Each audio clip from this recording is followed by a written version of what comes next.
If you Google any subject, obviously for our shows and for lots of things that I do, I research a lot, like I'm sure we all do. You can type in any subject, and you will not ever get a Newsmax story.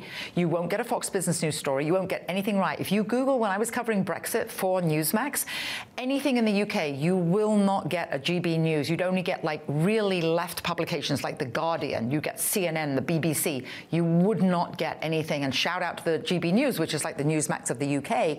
You can't get that online. So in defense of that generation, they think they're researching something. Even if they do have that intellect, they're not going to get the full picture. And I think, too, when you look at the polling that's out right now on various issues, I think Americans have a lot more in common than you might realize, but there's this association that, you know, Orange Man bad, Trump's bad, they don't want anything that's associated with America first. But I think, Ashley, and you work with AFPI, that a lot of Americans do lean more towards those America first policies than we may even be hearing about. Yeah, the America First agenda, it's 10 policy pillars, and they're all 80% issues. You know, so secure the border and human trafficking, defeat the drug cartels. 80% of Americans agree with that.